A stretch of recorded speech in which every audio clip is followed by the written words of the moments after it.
Hello दोस्तों, कैसे हैं आप लोग। उम्मीद करता हूँ अच्छे होंगे। ठीक है। तो हमारा जो पहला वीडियो था इसके जस्ट पहले वाला, उसमें था कि जो मुगल साम्राज्य से विद्रोह करके जो राज्य स्थापित हुए थे, स्वतंत्र बने थे। ठीक है। तो उसमें पहले से पहला मैंने मराठा के बारे में बताया। ठीक है। तो हमारा दूसरा जो राज्य है जो विद्रोह करके मुगल साम्राज्य से स्वतंत्र बना, वह है जाट। ठीक है। दूसरा वाला, ये दूसरा। ठीक है। अब जाट वाला देखिए क्या था। जाट एक खेतिहरों की जाति थी जो कि आगरा, मथुरा और दिल्ली के इन क्षेत्रों में बसे हुए थे। ठीक है।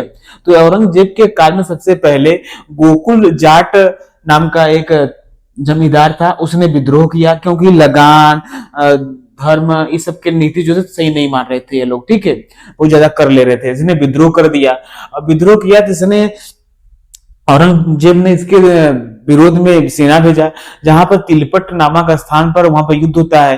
ठीक है। जो शुरुआती जो युद्ध होता है उसमें तो गोकुला जीत जाता है। ठीक है। उसके बाद फिर औरंगजेब एक बड़ी सेना भेजता है जिसमें गोकुल को बंदी बना लिया जाता है और उसे मृत्युदंड दे दिया जाता है। ठीक है। और उसके बाद फिर राजा राम जाट आए। ठीक है। इसने विद्रोह कर दिया। सेम कंडीशन वही वाला, पहले वाला। अब इसमें क्या हुआ कि इसमें युद्ध होता है और इसे युद्ध के दौरान ये मैदान में ही मारा जाता है राजा राम। और फिर उसके बाद देखिए कुछ दिनों तक फिर शांत रहता है माहौल। फिर उसके बाद ये राजा राम का भतीजा, ये क्या होता है, राजा राम का भतीजा, इनका नाम है चूड़ामन जाट। ठीक है। चूड़ामन जाट इस समय ये विद्रोह करते हैं जब, तो ये इस समय जो औरंगजेब है वो दक्षिण अभियान में बिजी रहता है, तो इनका विद्रोह को पतन नहीं कर पाता है। ठीक है। और ये तुरंत एक भरतपुर नामक स्वतंत्र राज्य स्थापित कर लेता है। ठीक है। और ये चूड़ामन का जो उत्तराधिकारी होता है वह बदन सिंह होते हैं। ठीक है। ये बदन सिंह, इन दोनों के नेतृत्व में चूड़ामन जाट के बाद बदन सिंह भरतपुर को और विस्तार करते हैं, मतलब कि और अच्छे से करते, देख रेख करते हैं। फिर भी उतना, और मुगलों के राज्य में इतना सही हो नहीं पाता है। ठीक है। हमेशा विद्रोह और ये सब चलता रहता है।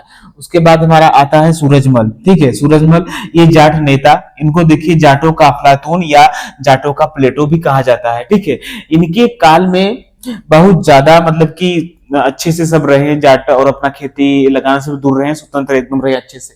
लेकिन जैसे ही इनकी मृत्यु हो गई 1763 में, सूरजमल का मृत्यु होने के बाद ये पूरा जाट साम्राज्य, जाट राज्य विघटन हो गया, मतलब पतन हो गया। ठीक है। आगे हम देखेंगे सिखों का, और सिख है इसके बाद एक और है, वो भी विद्रोह के माध्यम से ही स्वतंत्र हुए थे। ठीक है। यहाँ तक हम नोट कीजिए, कोई भी दिक्कत होगा जरूर पूछिएगा। धन्यवाद।